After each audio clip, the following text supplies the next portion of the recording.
Bismillahirrahmanirrahim. Assalamualaikum warahmatullahi wabarakatuh.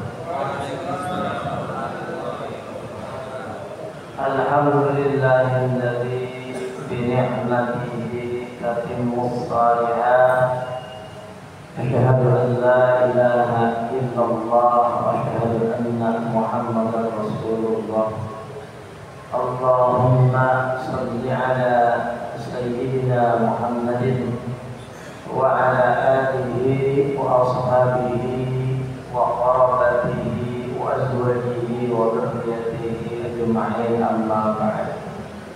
Yang terhormat para jamaah Masjid Nurul Huda yang dirahmati Allah Subhanahu wa taala, wabil khusus para orang tua kita, para guru-guru kita. Ada Bapak Aris, kita doakan beliau sehat walafiat. Bapak Ustaz Roja, Bapak Ustaz Hashim Hamil Al-Quran, juga Bapak Ustaz Mujamil, wabil khusus guru kita, orang tua kita, Bapak Ustaz Mustafa Kamal SPD, kita doakan beliau sehat walafiat.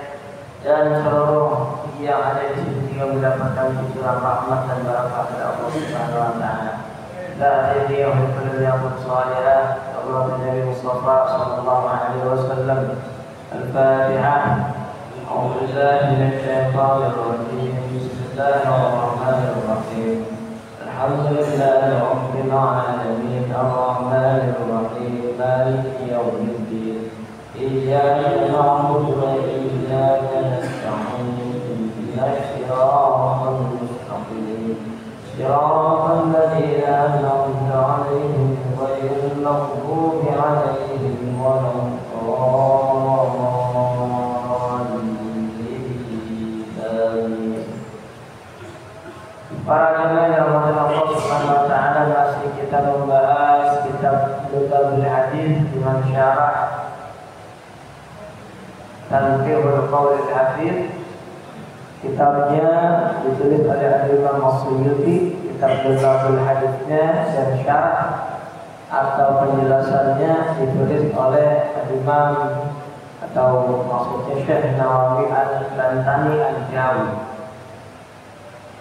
Di minggu lalu kita sudah membahas tentang fadilatul ulama, berkaitan dengan keutamaan para alim ulama, di mana kita sudah membahas bahwa ulama ini punya kedudukan yang sangat penting di dunia Islam, di mana mereka menyebarkan agama Islam, mereka menyebarkan agama tauhid di seluruh pelosok dunia, entah itu yang habaib atau juga yang memang dia seorang ulama asli pribumi, sama. Dua-duanya punya peran yang begitu luar biasa dalam menyebarkan Islam di seluruh tanah air. Bismillahirrahmanirrahim. Al-Bab Tsani, bab yang kedua, fi fadilati la ilaha illallah, bab keutamaan la ilaha illallah. Qala Nabi sallallahu alaihi wasallam, man qala kulla yawmin, siapa orang yang setiap hari membaca la ilaha illallah Muhammadur Rasulullah mi'ata marratin, siapa orang yang setiap harinya membaca la ilaha illallah Muhammadur Rasulullah 100 kali, Ja'a yaumal qiyamati, datang dia pada hari kiamat, bahwa wajhuhu, dan wajahnya itu kal badri, seperti bulan purnama.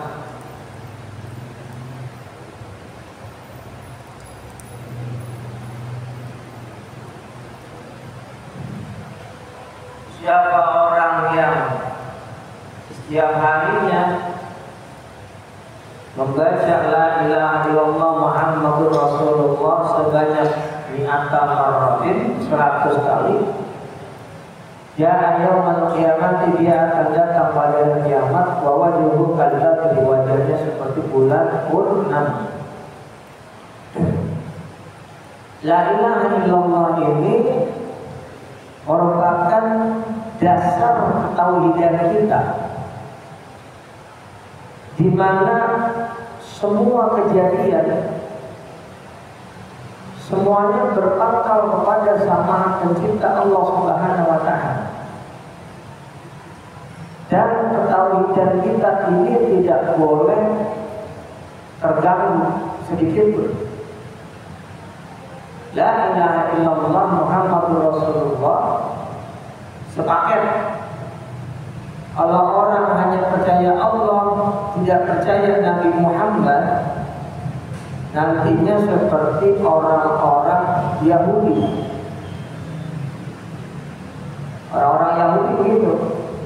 Mereka meyakini Allah, mereka meyakini Nabi Musa, Nabi Adam, Nabi Ibrahim, dan nabi-nabi yang lainnya, tapi Yahudi ini tidak mengakui Nabi Muhammad SAW.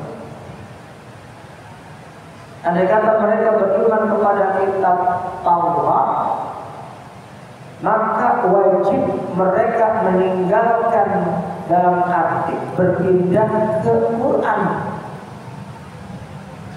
Wajib diimani 4 kitab suci ini: Taurat, Zabur, Injil, Al-Quran. Mereka iman kepada Taurat, Zabur, tapi wajib ketika sudah ada Nabi Muhammad, semua keimanan mereka semuanya harus kepada Nabi Muhammad SAW. Jadi andai kata mereka percaya kepada Allah tapi tidak mau mengakui Nabi Muhammad sebagai Nabi, maka itu sebutannya kafir. Kafir itu kan kafaroh, makanya dipakai dalam bahasa Inggris. Kafaroh itu cover. Cover ini kan cover. Cover itu dari bahasa Arab, cover. Penutup buku, depannya buku.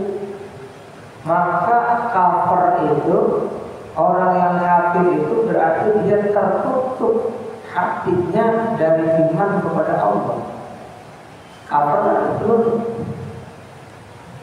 Kalau kita nonton tinju, ada istilah namanya double cover. Ya kan? Kalau double cover begini orang. Cover itu maksudnya nutupin dagu, double cover, nutupin kepala, double cover. Cover itu berarti menutup. Orang yang tidak meyakini Nabi Muhammad berarti dia kafir, berarti dia kafir. Itu. Dan konotasi kafir itu juga nggak mesti buruk. Banyak orang yang nggak percaya Nabi Muhammad karena memang agama mereka lain. Semua agama selain Islam itu maka disebut kafir. Mau yang Kristen, mau yang Hindu, mau yang Buddha, sama. Jadi konsep dalam Islam kafir itu adalah orang yang tidak beragama meyakini Allah dan Nabi Muhammad. Jadi kita usah marah kalau orang Hindu dibilang kafir, orang Islam nggak apa-apa. Maksudnya memang mereka tertutup saja dari Islam. Bukan kafir itu konotasi dia kemudian jadi jelek, bukan. Gitu. Yang kemarin sempat ribut beberapa tahun lalu ketika menerjemahkan kuliah ayyuhal kafirun. Kuliah ayyuhal kafirun nggak boleh katanya nerjemahin kafir, wahai orang-orang, katakanlah wahai orang-orang kafir. Diganti terjemahnya jadi katakanlah wahai orang-orang non muslim. Langgar ini buktinya Quran yang ngomong qul ya ayyuhal kafirun, kafir.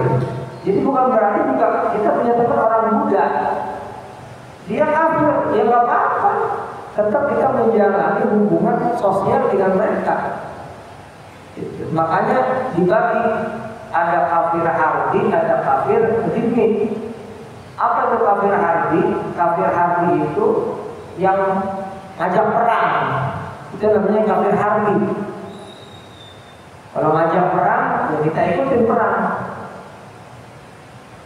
Kalau kafir yang damai, ada di lingkungan sekitar, dia agamanya Hindu, Buddha, agamanya Konghucu, nggak boleh diganggu. Bahkan Rasulullah SAW marah apabila orang-orang kafir ini diganggu, nggak boleh. Gitu. Kalau kita punya makanan, tetangga kita orang Hindu, dia kasih makanan. Bapak Ibu nih ketupat lebaran bikin asli 2 potong ya kupatnya, murnya ini sayur lamsiumnya, apa sayur pepayanya, kasih. Itu pesan Nabi Muhammad SAW kita untuk berbuat baik kepada orang kafir. Nah, konsep la ilaha illallah inilah Muhammadur Rasulullah yang harus tertanam dalam iman kita, dalam hati, dalam iman kita. Dimanapun kita berada, la ilaha illallah Muhammadur Rasulullah harus kita jaga. Bapak-bapak pergi ke Amerika atau pergi ke Cina, susah nyari makanan halal. Adanya makanannya daging betua, daging ular, sate kalajengking. Pengen nyobain sate kalajengking rasanya kayak apa?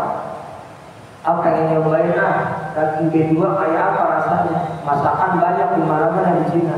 Tapi ketika hati kita la ilaha illallah Muhammadur Rasulullah, dia ingat, wah iya, saya orang Islam, makanan harus dijaga.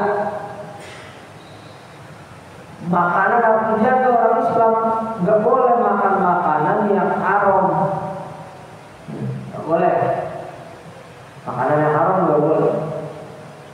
Makanya kalau orang-orang yang istiqomah, ihtiyat, hati-hati, itu buat makan-makan di pinggir jalan aja tuh nggak mau sembarangan. Contohnya Chinese food. Chinese food umpama ini nasi goreng nggak pakai B2, yang ini pakai B2 karena kan dipisah gitu.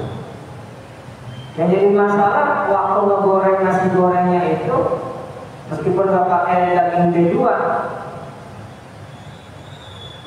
itu pakai penggorengan yang sama apa enggak tuh kira-kira? Iya kan, kita nggak tahu penggorengannya sama apa enggak. Kalau sampai sama, tercampur bekas B2, terus dipakai nasi goreng yang nggak pakai B2, jadi gimana tuh? Jadi haram jadinya. Karena di situ ada kandungan yang masih melekat di penggorengan itu.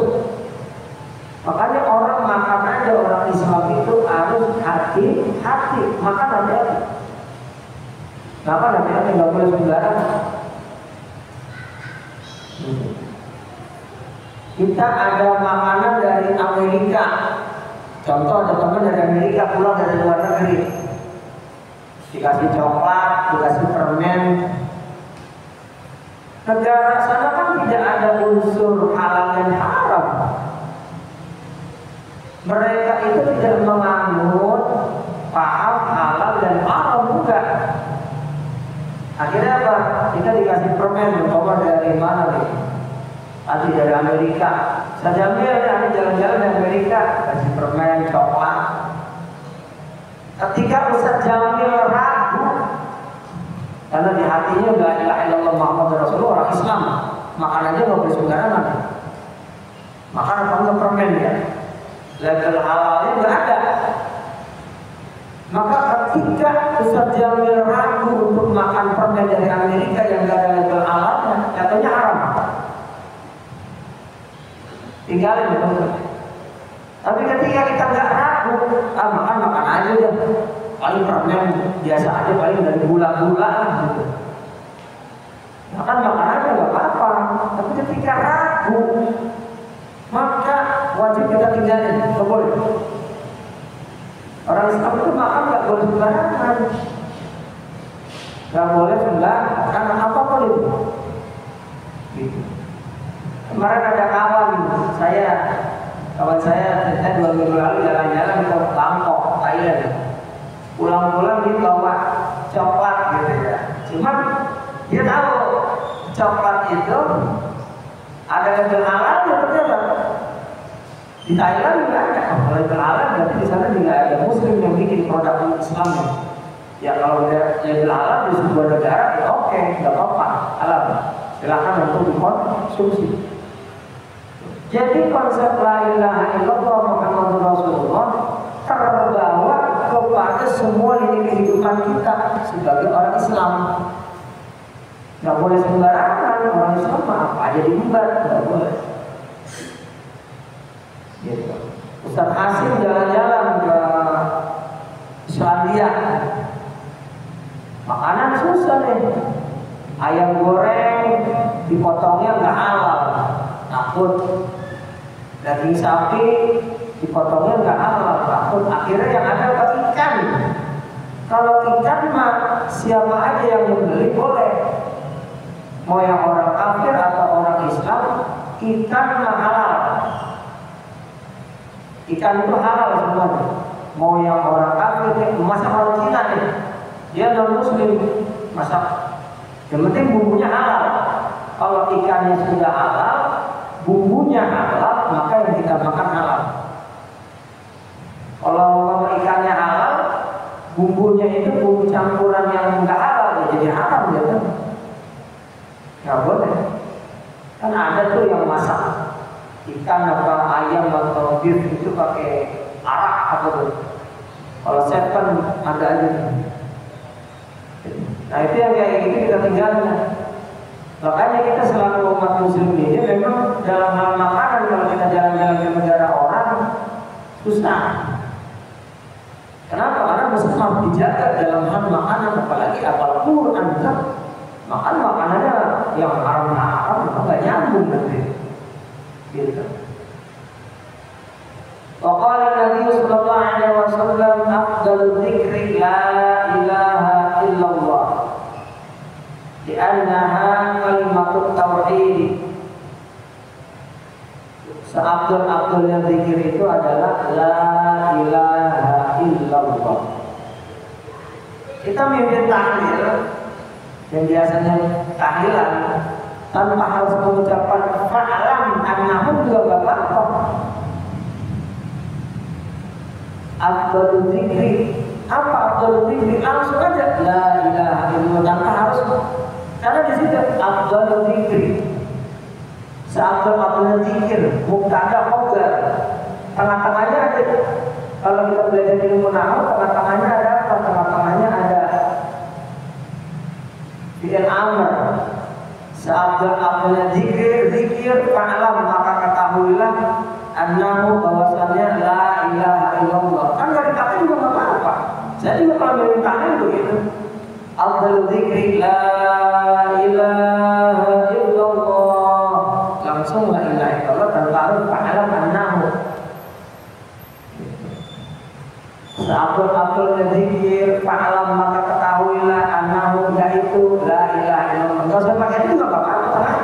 Langsung aja kan. Afdalul zikri la ilaha illallah. Afdalul zikri enggak. Meskipun itu gak apa-apa. Cuma kalau saya Afdalul dzikri la ilaha illallah. Satu afdal zikir apa? La ilaha illallah. Afdalul dzikri la ilaha illallah li'annaha kalimatut tauhid, karena bahwasanya itu adalah kalimatnya kalimat tauhid, mensucikan, mengesahkan Sang Maha Pencipta. Kita kan selagi kita beragama Islam tapi kita masih percaya sama hal-hal yang berbau musyrik, hati-hati tergelincir. Syahadat ulang. Contoh nih, mau kriaan, mau hajatan, kita mau hajatan, hujan atau enggak nih ya? Sabtu Minggu hujan atau enggak ya? Akhirnya dia suruh gurunya masang sesajen ancak gitu. Bikin ayam kakak ayam, taruh di kolong tempat tidur supaya enggak hujan, sebagai penangkal hujan. Udah musyrik itu. Berarti la ilaha illallah Muhammadur Rasulullah itu batal gara-gara begituan. Karena dia sudah menyebutkan Allah. Makanya hati-hati dalam urusan tauhid, nggak boleh main-main. Kita orang Islam, modal kita cuma tauhid aja, Allah dan Nabi Muhammad. Itu jangan terganggu oleh apa, hidup kita sebentar. Kalau kita mau kriaan, hajatan, minta ke kiai, minta doa, kiai tolong, ustaz tolong, minta bantu doanya. Oh baik, nggak usah pakai pawang hujan, nggak usah. Wa yunazzilul ghaitsa, yang turun hujan itu siapa? Allah. Dalam surah Luqman itu. Jadi kalau umpama ya Allah, kita udah doa, ya Allah saya bisa mau hajatan, nikahin anak saya, atau nikahin anak saya, mau kriaan. Tolong ya Allah kalau bisa jangan hujan dulu. Ntar ya kalau hujan berantakan ini aja susah. Kalau minta tolong ya Allah supaya aman dulu kan keadaan. Minta tolong masih hujan juga, kafir udah gitu aja. Kalau takut hujan, gak usah. Tapi kita boleh kemanain kalau kita minta tolong sama pawang hujan? Kecuali yang ilmiah. Ilmiah apa? Apa namanya, lemparin garam apa sih, nggak ngerti kalau itu dah. Kan itu ilmiah. Nggak apa-apa kalau itu masuk main hujan, bukan mintanya ke supranatural. Gitu. Nggak boleh haram. Afdalul dzikri la ilaha illallah dijaga. Bapak-bapak nih ada yang ditawarin main film. Main film ya Pak? Ya. Kontrak satu episode 100 juta. Oh ya boleh. 10 episode nih Pak, 1 miliar. Oke, saya tekan kontrak. Jadi apa? Jadi apa namanya itu, main film di Angling Dharma, teman-teman. Main film Angling Dharma. Lagi di film Angling Dharma itu, karena Angling Dharma ini masih film yang berbau Hindu, dia berperan sebagai orang yang memeluk agama Hindu, padahal di Islam. Umpama dia pakai dia begini contoh di depan candi, umpama dia ngomong Sang Hyang Widi, Sang Hyang menang apa segala macam, dia bilang begitu, mohon hamba dikabulkan doanya. Dan musyriknya jatuhnya. Karena urusan tauhid itu nggak boleh main-main, meskipun main film kan pura-pura. Kan pura-pura, Ustaz main film tetap aja namanya pura-pura. Tauhid nggak boleh buat pura-pura. Ya ini hilangnya 100 juta mana 10 episode, tadi saya ditekan kontrak 1 miliar Ustaz. Mendingan bapak-bapak tawar. Saya jangan jadi orang Hindu dah. Saya jadi penjahat aja, jadi penjahat. Ya udah nggak apa-apa. Jadi penjahat nggak apa-apa Pak. Bayaran gede mah daripada suruh jadi agama lain. Siapapun orang Muslim yang dia berperan di film sebagai agama lain, masuk gereja, kemudian dia dibilang Tuhan Yesus apa segala macam, main-main, meskipun pura-pura. Kira-kira ada nggak artis Islam yang begitu? Ada. Cuma saya nggak bisa sebut. Kalau yang pura-pura jadi Islam banyak, itu mah banyak. Contoh dulu Sandi Nayawan, dulu tahun 92 ada film Sengsara Membawa Nikmat TVRI yang jadi bidun. Itu saya kira dulu muslim, ternyata enggak. Ya nggak apa-apa, bagus kalau dia mau kita jadi Islam lah, gara-gara dia berperan seperti orang Islam. Gitu kan? Ya, tulis apa namanya itu Sengsara Membawa Nikmat, kan dulu ada filmnya yang hidup itu Sandi Nayawan sama Halimah masih itu katanya. Yang jadi perempuannya Desi Tanasari 92 aku pernah nonton nih, enggak masih ingat itu lah. Nah, tapi kalau pakai itu satu lagi apa namanya tuh? Tidak kemarin ini lain itu yang bukan kesan itu bukan satu lagi itu. Jadi lupa saya nggak datang kemarin ini, judulnya apa sih itu? Tapi ini kayak masih sudah itu. Yang dipaksa nikah kan akhirnya nikah menjadi Gusti Rangga. Kalau orang Islam, orang non-Muslim pura-pura jadi orang Islam. Kemarin film yang lagi ngetop sekitar 1-2 tahun lalu, Ikatan Cinta, yang digandungin sama ibu-ibu karena di situ ada Aldebaran, istrinya namanya Andin. Andin kan orang Kristen. Di film itu mau dipakai pernah doa, ya Allah, yang busuk banget tuh di film. Nggak apa-apa kalau itu mah, nggak apa-apa. Ada yang berpura-pura sebagai orang Islam, mudah-mudahan dia jadi masuk Islam. Ada yang orang Islam kita pertaruhkan iman kita. Ya kita suruh film action, kita ngambilnya tagnya dicari Borobudur bawah. Sehasil kita dicari Borobudur. Film jadi ini jagoan kita lagi berdoa di candi. Gak ngapain? Kontraknya gede besar, gak usah. Rezeki Allah banyak. Meskipun gak sampai 1 miliar juga ngapain? Kalau tauhid kita digadaikan, ngapain? Dibuang. Iman gak boleh pakai main-main, Pak. La ilaha illallah Muhammadur Rasulullah sampai kapan? Sampai mati. Wala tamutunna illa wa antum muslimun. Janganlah kalian mati kecuali kalian itu dalam memeluk agama Islam. Gitu. Ittaqullaha haqqa tuqatih wa la tamutunna illa wa antum muslimun. Khatib kan begitu. Yang diingatkan ketauhidan ya Allah Subhanahu wa ta'ala. Agama Islam itu agama monoteisme, menganut paham satu Tuhan, yaitu Sang Maha Pencipta Allah Subhanahu wa ta'ala. Udah itu saja. Apalagi kita harus ngaji khusus. Saya di 2 tempat sudah menamatkan, 3 tempat malah sudah menamatkan satu kitab yang ditulis oleh itu nama kitabnya Tijan Ad-Darari, yang tulis namanya Al-Imam Syekh Ibrahim Al-Bajuri. Syekh Ibrahim Al-Bajuri itu kitabnya tauhid itu yang dipakai oleh kaum Ahlussunnah wal Jamaah. Wujud idallah wa khalaqatu lil hawadithi yamu bi nafsihi wa daniyatu rabbi rabban muhaya sama qasar alam qabilun muridun. Itu kitab tauhid yang harus diajarkan kepada anak-anak cucu kita tuh kita.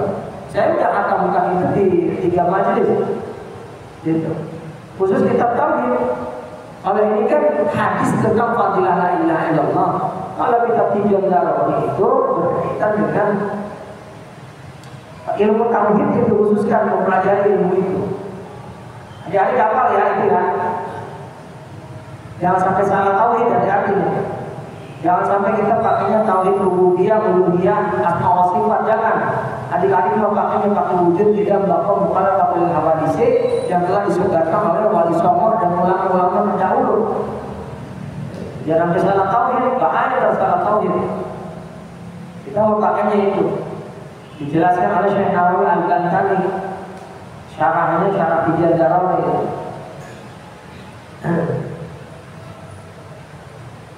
وقال صلى الله عليه وسلم قال الله تعالى لا إله إلا الله كلامي وأنا هو. La ilaha illallah itu adalah ucapanku dan aku adalah aku. Maksudnya dia, maksudnya Allah. Man qala hadza qala hisni, siapa yang berucap la ilaha illallah maka masuk ke dalam hisni, perlindunganku. Wa man dakhala hisni amina min iqabi, siapa orang yang masuk ke perlindunganku, ke bentengku, maka dia aman dari siksaanku. Orang sudah masuk Islam aman dia. Aman, karena setiap orang Islam ujungnya nanti akan masuk surga. Dia kata dia masuk tapi di beberapa ribu tahun dari neraka dia. Makanya hadis riwayat Imam Bukhari, ya, kata Nabi SAW, itu juga hadis qudsi. Waktu itu nanti Allah Subhanahu Wa Taala berfirman kepada malaikat, akhriju man qala la ilaha illallah. Keluarin orang-orang yang pernah mengucapkan la ilaha illallah. Coba, ternyata kalau dicari-cari di dalam neraka akan ribuan tahun, gitu. Mereka ini udah pada menggosong, udah jadi hitam, nyampur sama batu, sampai dicari-cari sama malaikat bingung. Jadi batu orang ya, batu orang. Udah saking gosongnya. Fakodis wadu kata Nabi. Itu saking ribuan tahun dibakar dari neraka. Fakodis wadu, sampai gosong, sampai hitam. Ini orang apa malaikat? Ini orang pebatu udah nyatu. Tapi karena dia ada, ya, min imanin, min khardalin, min imanin, ada setitik, sebiji kecil atom hatinya ada iman, la ilaha illallah Muhammad Rasulullah, diambil dia tuh. Kemudian apa? Dilemparkan bina hadil hayani. Dilemparin ini orang yang udah gosong jadi batuk datang dari hitam. Dilemparin ke hadil hayani. Ada saya Bukhari. Karena saya kaji saya Bukhari juga. Lemparin itu bina hadil hayani ke sungai kehidupan. Ketika dilemparin ke sungai kehidupan, ini orang nyemplung yang tadi membatu dan menghitam hidup lagi. Kulitnya tumbuh, matanya tumbuh, bulu matanya tumbuh, alisnya tumbuh, rambutnya tumbuh lagi. Terus jadi apa? Jadi tutup. Barulah kemudian nanti dia akan masuk surga. Coba. Cuma alhamdulillah kita cobain neraka jangan sekali-kali. Satu hari di neraka kata Imam Ibnu Katsir dalam tafsirnya sama dengan 1000 tahun di dunia. Kalau dimensi waktu, satu hari di neraka sama dengan 1000 tahun di dunia. Jadi kalau orang disiksa, itu berapa tahun disiksa? Setengah hari, 500 tahun, mau. Ingat gak usah dan makanya petinju Muhammad Ali selalu bawa kemana-mana bawa korek di kantongnya, bawa korek tuh. Kata ditanya Muhammad Ali kenapa? Dulu namanya sebelum masuk Islam Cassius Clay, namanya Muhammad Ali Cassius Clay. Ketika sudah masuk Islam Muhammad Ali dia nggak mau dipanggil Clay. Clay itu penghinaan untuk orang kulit hitam di Afrika. Dia bilang jangan panggil saya Clay lagi, panggil saya Ali atau panggil saya Muhammad. Itu dia kemana-mana bawa korek. Itu buat apa Muhammad Ali korek? Kamu mau merokok? Bukan. Saya bawa korek ini, kalau saya mau berbuat maksiat saya bakar tangan saya. Satu detik aja saya tidak mampu, maka saya takut untuk berbuat maksiat kepada Allah. Muhammad Ali bawa korek. Coba bapak-bapak begitu dia merokok dah. Pakai itu korek buat kalau saya maksiat ya, wah mau maksiat bakar tangan. Kalau di panas, nggak jadi dia maksiat. Lu bakar rokok doang. Itu Muhammad Ali kayak begitu. Makanya Muhammad Ali pernah ditanya, Muhammad Ali, Anda ini kan petinju, kenapa nggak punya bodyguard? Dia mikir, bodyguard saya itu, ya, cuma satu, siapa? Allah.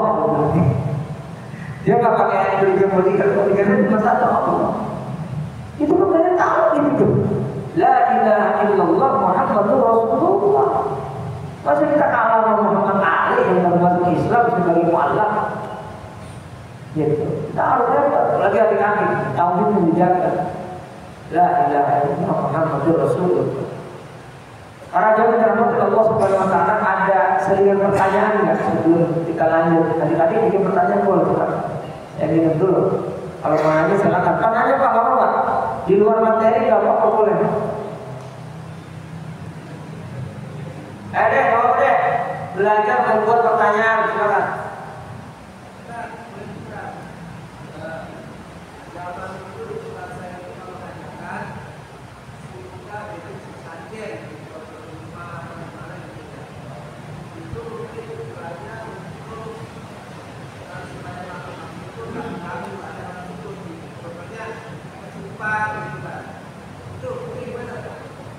Hukum membuat sesajen kepada makhluk haram itu haram, hukum tetap. Setan itu kan nggak boleh di alam-alam. Jin itu nggak boleh di alam-alam. Orang kesurupan atau apa itu mah bukan, sebetulnya kan kadang-kadang kalau lagi acara perkawinan kerjaan kan di kesurupan tuh ada aja gitu. Masuk kesurupan kan dia ngaku gua ngomongnya si Anu, gua neneknya si Anu kesurupan. Demi Allah itu bukan roh singkongnya, bukan. Itu adalah jin yang masuk ke dalam orang itu, yang ingin mengganggu acara jinnya. Karena yang namanya orang sudah meninggal dunia itu sudah tidak akan balik lagi. Nah, ya. Itu udah nggak akan balik lagi. Jadi ketika kita masuk ancak, kemudian kita ya buat sesajen ini, itu haram Pak, nggak boleh. Itu ketahuan kita dipertaruhkan itu. Kalau mau apa-apa kita tinggal minta Allah, ya Allah tolong acara ini dilancarkan, saya nggak mau ada makhluk-makhluk yang mengganggu. Baca dan a'udzubillahi minasyaitonirrajim, bismillahirrahmanirrahim, cukup. Jangan, kalau setan kalau datang kita berantem sama dia nggak apa-apa. Inna syaitana lil insani aduwwun mubin. Setan itu buat manusia musuh yang nyata. Emang dia kerjaannya begitu, mau gangguin apa aja. Jangan takut Pak, jangan takut Bapak. Jadi karena kita ngalim mereka di alam-alam gitu ya, akhirnya jadi begitu. Saya kayak terjun Bantar Gebang, kata Jin Bantar Gebang, Curug Parigi, saya masuk ke dalam, situ kan masih pohon dulu, di bawah pohon orang-orang kampung situ dikasih apa sesajen, batok kelapa tuh, ada berapa makanan sesajen. Itu kan berarti kan apa namanya? Menyuguh buat setan dan jin. Buat apaan begitu? Orang kita punya Allah, kita ketika ada di sini, a'udzubillahi minasyaitonirrajim, bismillahirrahmanirrahim. Alhamdulillah selama ini yang saya lakukan itu. Kalau ada gangguan yang membaca namanya jin begitu. Jadi kita tetap haram. Jangan sampai ketahuan kita dipertaruhkan begitu. Haram hukumnya, sampai mati kita pegang Allah dan Nabi Muhammad. Selesai urusan, gak ada yang berani begitu. Mau apa kita takut jin kita, orang tinggian kita derajatnya daripada mereka. Gitu. Selesai ya, itu jawaban saya. Sangat jelas, gak akan jawaban yang lain saya sampai kiamat juga. Haram hukumnya.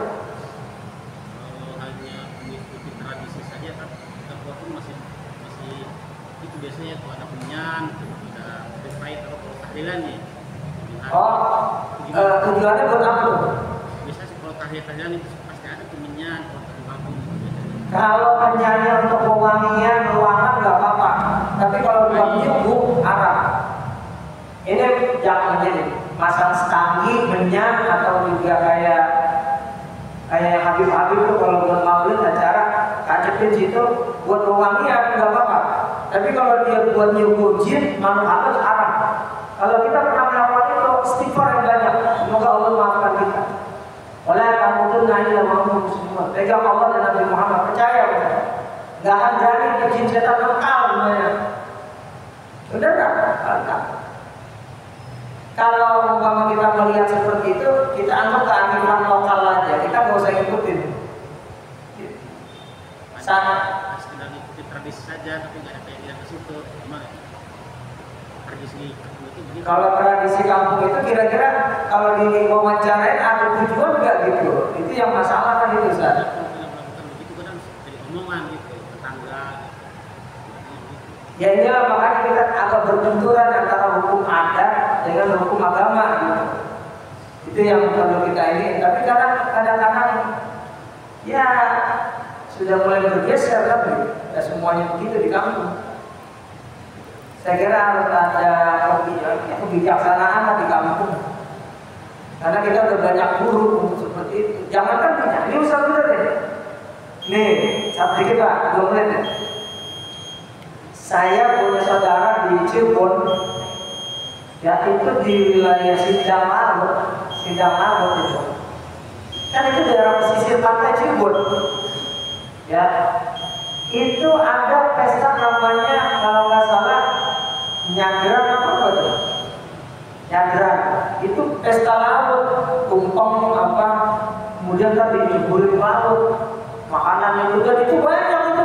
Kalau udah pesta nyadran itu bukan cuma sama dengan orang kampung situ, tapi juga dijagain sama polisi apa, jadi acara adat. Acara nyadran itu bicara hukum Islam haram hukumnya. Padahal yang melaksanakan itu orang-orang apa coba? Orang Islam, coba semuanya orang Islam, tapi baca zikir dulu, campur-campur. Udah dibuang itu uang sedekah laut. Buat apa coba? Buat apa coba? Kita buang nasi tumpeng laut buat apa? Kan kita mintanya ke Allah, yang membuat tadi Allah, yang ngasih ikan di laut Allah. Sama juga dengan di wilayah, saya kalau di wilayah itu ada padi gitu ya, sawah di pinggir di bawah itu ada ancak tuh kayak meja, dikasih ancak di situ ada minyak atau apa. Itu tradisi dari dulu. Kenapa? Masih terbawa tradisi itu. Dia percaya kepada Dewi Sri. Dewi Sri itu kan Dewi Padi. Dewi Padi bersyukur kepada Dewi Sri itu dari nenek moyang kita tuh yang terbawa, yang tidak tercampur ajaran Hindunya, padahal udah ada Islam. Itu nggak perlu begitu minta Allah di sini yang banyak. Makanya kita waktu sholat apa nih sholat? Rabbi firli warhamni wajburni warfa'ni warzuqni. Kita tuh minta sama Allah, Rabbi firli, ya Allah ampunin saya, warhamni, sayangi saya, Rabbi firli warhamni wajburni, tutup aib-aib saya Allah, warfa'ni, angkat derajat saya Allah, warzuqni, kasih saya rizki ya Allah. Kita minta rezeki sama Allah, tapi kita juga mensyukuri adanya Dewi Sri atau yang lain, musyrik. Musyrik Anda semua itu. La ilaha illallah Rasulullah. Akan tawar-tawar juga ada. Wajibul warfa'ni warzuqni wahdini, kasih saya petunjuk Allah. Wa'afini, kasih saya sehat ya Allah. Wa'fu'ani, kasih saya kesehatan mental batin saya ya Allah. Kita itu isi sholat itu luar biasa isinya, cuma kadang-kadang kita lalai dengan isi sholat. Kita udah tahu diri kita dipertaruhkan di sholat itu, kemudian kita melakukan hal yang Allah tidak suka, musyrik. Satu-satunya dosa yang tidak diampuni oleh Allah. Kita mati dalam keadaan musyrik, percaya sama makhluk lain, maka kita ditolak oleh Allah Subhanahu Wa Taala. Kamu cari Tuhan selain aku, diusir oleh Allah. Naudzubillah karena para jamaah dirahmati Allah Subhanahu Wa Taala, inilah kajian kita Tanqihul Qaulil Hadis bab fi fadilah la ilaha illallah. Bab fadilah la ilaha illallah. Mencari hari baik perbedaan. Ya sebetulnya sih hari baik itu memang gak ada yang tahu. Cuma memang ada ahli falak menghitung secara astronomi gitu ya. Sebetulnya gak ada yang baik atau buruk hari itu, karena hari baik dan buruk itu cuma Allah yang tahu. Bila mampu, gak ada yang tahu. Mencari yang baik, contohnya kita yang baik hari Minggu aja biar orang pada libur boleh, atau hari Senin ikut Nabi Muhammad karena Nabi Muhammad itu lahir di hari Senin boleh, gak apa-apa. Yang baik-baik menentukan yang itu gak apa-apa, tapi kecuali kalau hari Selasa sial, nah ini gak boleh nih, gak boleh. Kata dukunnya, bapak jangan ini, akan Jumatnya harus jam 9 pagi, hari Jumat nggak boleh hari lain. Nah ini nih, kalau dibalikin memang apa? Saya kalau hari Sabtu, orang libur hari Sabtu Minggu, orang biar gampang. Kalau jadi ribet saya hari Jumat, jam 9 pagi nggak boleh lebih, nggak boleh kurang. Repot kan? Repot kalau kita berlandaskan asas hukum adat, kita akan repot sendiri. Kita ini orang Islam, jauh-jauh dari kehidupan. La ilaha illallah Muhammadur Rasulullah. Kita lanjut lagi ngobrol Al-Fatihah.